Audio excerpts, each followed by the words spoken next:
তোমাদের আমি দেখাতে পারবো না, আমি তার সিলসিলাটা একটু বলি তোমাদের কাছে, তোমরা খেয়াল করে শোনো। আল্লাহর রসুলের পুত পবিত্র সিলসিলা এত পবিত্র ছিল, এটা শুনলেও মানুষের সওয়াব হয়। আল্লাহর রসুল আদম আলাইহিস সালাম পৃথিবীর সর্বপ্রথম পুরুষ, কিন্তু আদমের বাপের আগেও আল্লাহ রসুলকে সৃষ্টি করেছে, ঠিক কিনা? আল্লাহ রাব্বুল আলামিন তাই ঘোষণা দিচ্ছে, আমার আদম একজন নবী।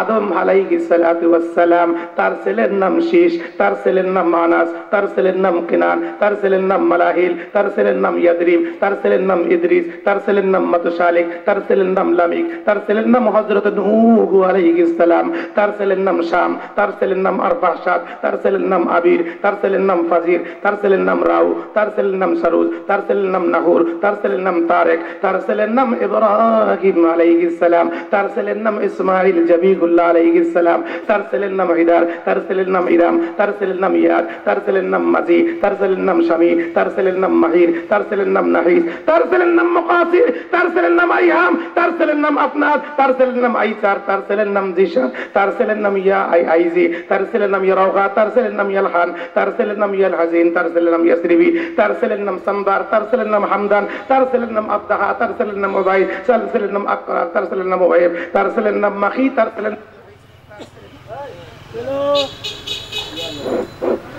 হ্যালো, তার ছেলের নাম তাবিক, তার ছেলের নাম ইয়াদলাক, তার ছেলের নাম বালদা, তার ছেলের নাম হিজা, তার ছেলের নাম নাহিদ নাসির, তার ছেলের নাম আওয়ান, তার ছেলের নাম উবাই, তার ছেলের নাম কামওয়াল, তার ছেলের নাম বুস, তার ছেলের নাম আওয়াজ, তার ছেলের নাম সালামান, তার ছেলের নাম হুমাইজা, তার ছেলের নাম সাওয়া, তার ছেলের নাম আদনান, তার ছেলের নাম মা, তার ছেলের নাম নিজার, তার ছেলের নাম মুদার, তার ছেলের নাম ইলিয়াস, তার ছেলের নাম মুদরাইকা, তার ছেলের নাম গুজাইমা, তার ছেলের নাম কিনানা, তার ছেলের নাম আদনার, তার ছেলের নাম মালিক, তার ছেলের নাম ফাহার, তার ছেলের নাম গালিব, তার ছেলের নাম লুই, তার ছেলের নাম কাব, তার ছেলের নাম মুরাদ, তার ছেলের নাম কিলাব, তার ছেলের নাম কুসাই, তার ছেলের নাম আব্দে মানাফ, তার ছেলের নাম হাশিম, তার ছেলের নাম মুত্তালিব, তার ছেলের নাম আব্দুল্লাহ, তার সন্তানের নাম মুহাম্মদুর রাসূলুল্লাহ।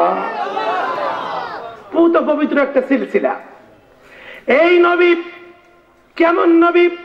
যেই নবী গাছের নবী, মাছের নবী, মানুষের নবী, সমুদ্রের নবী, পাহাড়ের নবী, আসমানের নবী, জমিনের নবী। আমার আল্লাহ ঘোষণা দেয়, ও নবী, আমি যতটুক জায়গায় আমি আল্লাহর ক্ষমতা চলে, এতটুক জায়গার জন্য তোমাকে নবী বানাইয়া দিলাম।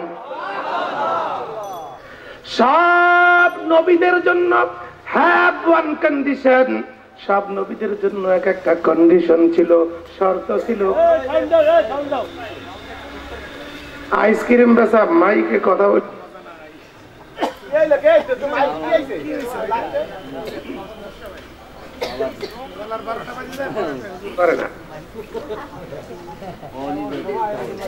সুন্দর করে আমি আগের থেকে বলছি, ভালো মনিটর নিয়ে আসতে হবে, আওয়াজ আরেকবার কমে গেলে মোনাজাত হয়ে যাবে। আমার নবী এমন নবী, কেমন নবী দেখেন, ইব্রাহিম আমার সঙ্গে কথা বলতে চাও, আমার জিবরাইল তোমার কাছে যাবে, কিন্তু সব জায়গায় যাবে না, কোন জায়গায় যাবে। ইব্রাহিমকে আগুনের মধ্যে ফেলাইয়া জিবরিল পাঠাই দিছে, ঠিক কিনা?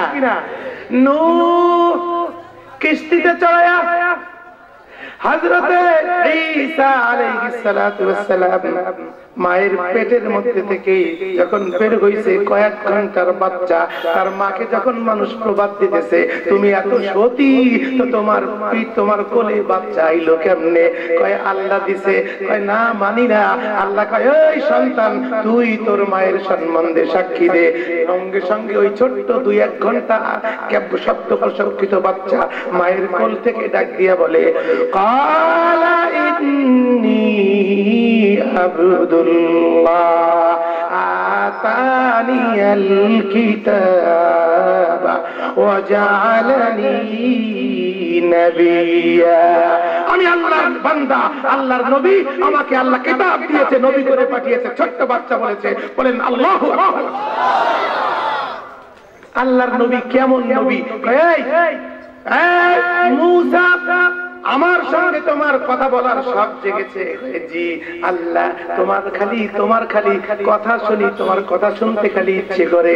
কয় তাইলে একটা কাজ করো। কয় কি করা যায়? কয় তুমি কি চাও? কয় আল্লাহ আমি তোমাকে একটু দেখতে চাই এক ঝলক। কয় হবে না। কয় মুসা রে, যে কোনো জায়গায়, যে কোনো সময়, যে কোনো অবস্থায় আমি তোমার সঙ্গে কথা বলবো না।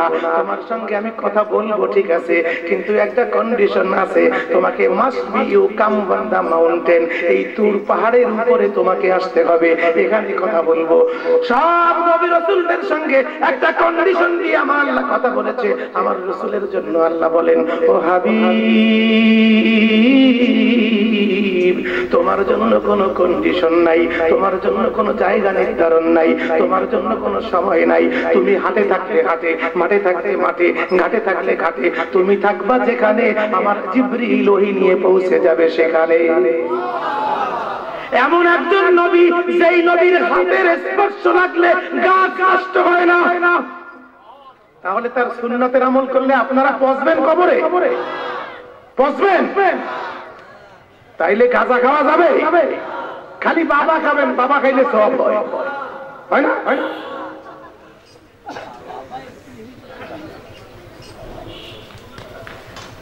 আল্লাহর নবী ডাক দিয়ে বলেন, এই সাহাবীরা, আমি একটা ঘর তৈরি করব ওই সেই যেইখানের কথা বলছিলাম, খয়বারের দুর্গের কেল্লার উপরে।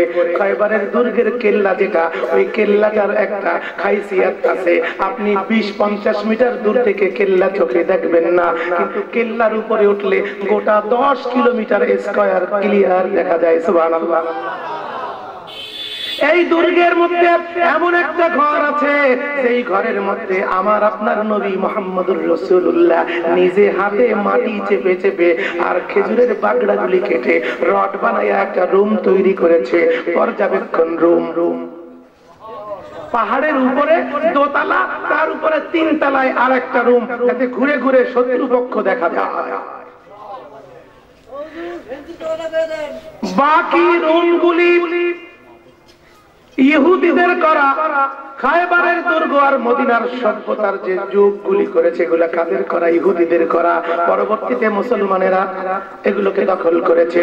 এবার দেখেন আল্লাহর নবী মাটি দিয়ে ওই দুর্গের মধ্যে কমসে কম পক্ষে 5 জায়গায় আমার রাসূলের হাতের ছাপ আছে। সুবহানাল্লাহ।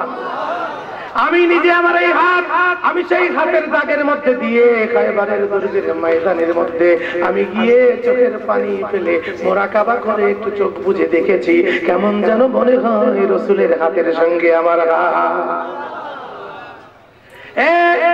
1400, 1450, 1500 বছর হয়ে গেছে, এখনো পর্যন্ত রাসূলের হাত লাগার কারণে ওই মাটির মধ্যে থেকে মিশকো আর আম্বারের সুগন্ধ আসে। কেমন নবীর উম্মত আমরা একটু শুনে নেন। আল্লাহর নবী খেজুরের বাগড়াগুলি বাঁচতেছে, দা কাঁচি অথবা যেই অস্ত্র ছিল তাই দিয়ে ছিলে ছিলে বাগড়ার মাঝখানে যে সোজা একটা ডান্ডা থাকে, ওইটা দিয়ে রড বানাইছে। বিএসএম আর কেএসআরএম নাই, ওইটা হচ্ছে খেজুরের বাগড়া দিয়ে বানানো রড। আচ্ছা বলেন তো, এই বৈরী আবহাওয়ার মধ্যে যেখানে 50 থেকে 52 ডিগ্রি সেলসিয়াস হয়ে যায়, শীতের সময় -15 চলে যায়, এরকমের জায়গায় খেজুরের বাগড়া কি 100-200 বছর তাজা থাকবে নাকি? সব ঘরগুলি মোটা তাজা খেজুরের গাছগুলি যা দিয়ে পিলার বানানো হয়েছিল মাটির মতো চূর্ণ বিচূর্ণ পাউডার হয়ে গেছে, কিন্তু আল্লাহর রাসূলের হাত লাগার কারণে ওই যে খেজুরের বাগড়াগুলি যা দিয়ে রড বানাইছিল, এত বৃষ্টি, এত ঝড়, এত ঝাপটা, এত বুলবুল, এত কিছু, তারপরেও রাসূলের হাত লাগার কারণে ওই খেজুরের বাগড়াগুলা আজও পর্যন্ত পচে নাই। সুবহানাল্লাহ নিয়ে গবেষণা করতেছেন? জোরে বলেন সুবহানাল্লাহ। চিৎকার করেন সুবহানাল্লাহ। ইসলামের ইতিহাস শুনতে হবে, বাপ-দাদার কাহিনী নয়।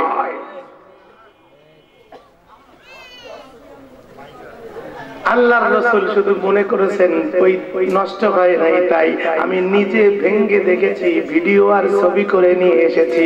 এই এলাকার অনেক বাচ্চাদেরকেও দেখাইছি গত বছর। এখনো পর্যন্ত ওই বাগড়াগুলি ভাঙলে মনে হয় 10 মিনিট আগে খেজুর গাছ থেকে কাটা হয়েছে, এখনো পর্যন্ত তার ভিতরে কাঁচা বাগড়ার মধ্যে যে সবুজ রঙের পানি থাকে, পানিটা পর্যন্ত শুকায় নাই। আমার নবীর সঙ্গে টাচ লাগলে, আমার নবীর সুন্নাতের সঙ্গে টাচ লাগলে এমন মানুষ আছে, জুলাইবিব রাদিয়াল্লাহু তাআলা আনহু। কোনদিন নাম শুনছেন নাকি জুলাইবিবের? অনেকেই শোনেন নাই। একজন সাহাবী ছিল জুলাইবিব, মানে খাটো আর বেটে। বেটে বাউন পীর বলে যাদের আমাদের দেশে, এই বেটে জাতের লোকদেরকে আরবিতে জুলাইবিব বলা হয়।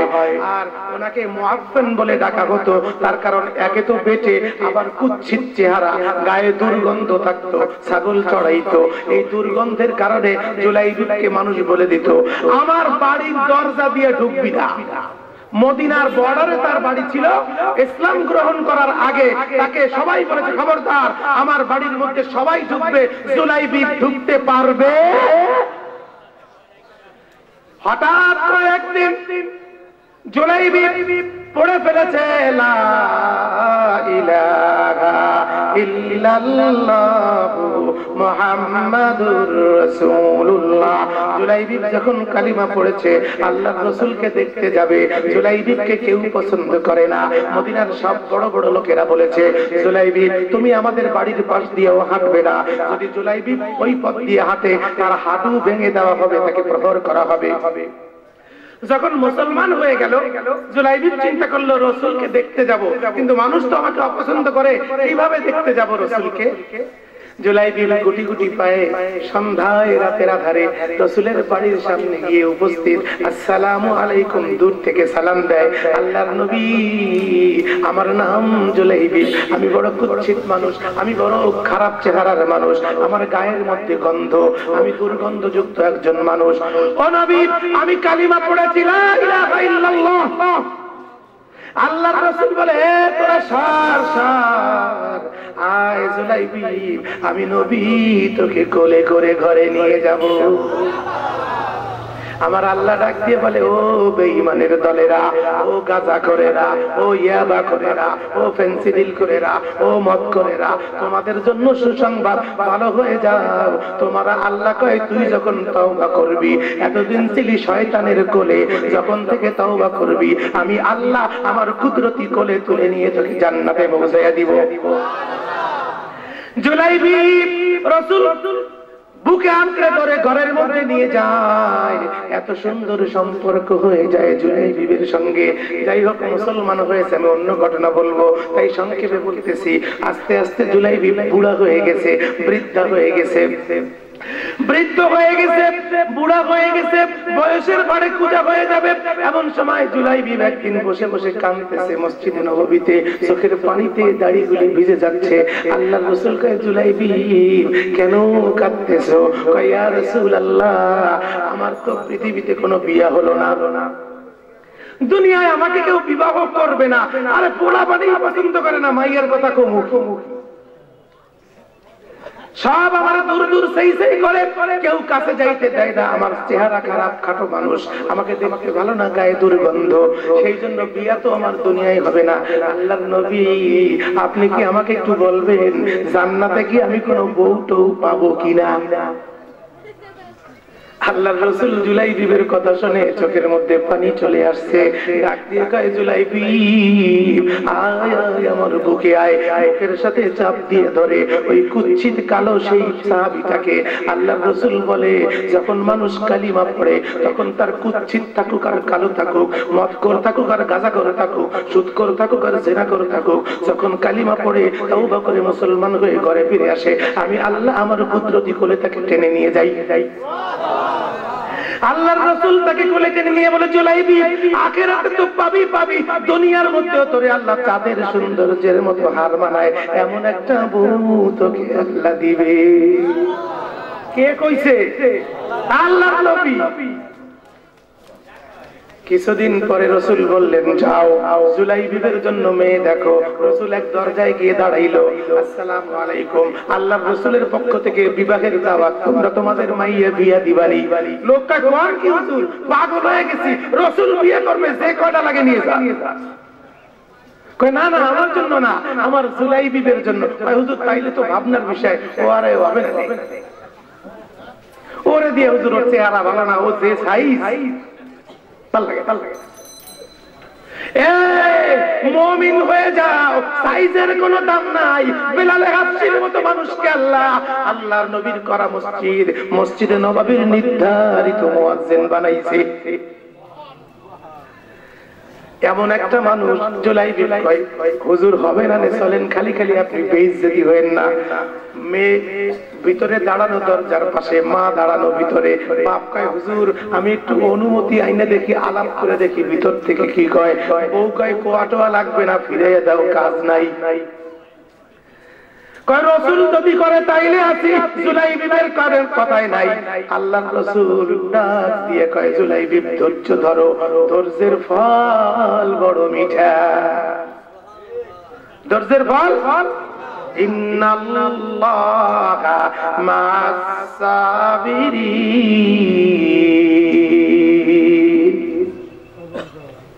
ধৈর্যকারীর সাথে কে থাকে? ধৈর্যশীলের সঙ্গে কে থাকে? কথা কেন কোন? আল্লাহ। জোরে চিৎকার করুন আল্লাহ। জানেন কি আল্লাহ বলার উপকারিতা? কিয়ামতের মাঠে পিটায়া পিটায়া জাহান্নামের মধ্যে ফেলতেছে, দড়ি দিয়ে টাইনা কুত্তার মতো, ছাগলের মতো, বিড়ালের মতো টাইনা জাহান্নামের মধ্যে ফেলতেছে। এক লোক খালি ডাক দেয়া কয় আল্লাহ, জাহান্নামের মধ্যে নিয়ে যায়। ওই বান্দা আল্লাহর দিক তাকায়, গলায় আগুনের গামছা বান্দা, আগুনের শিকল বান্দা, আর ডাক দিয়ে কয় আল্লাহ। কি হইছে তোর এত আল্লাহ আল্লাহ করিস গা? কয় আল্লাহ তুমি দুনিয়ার মধ্যে নাম দিছিলা, আমার নাম নাকি রহমান, তুমি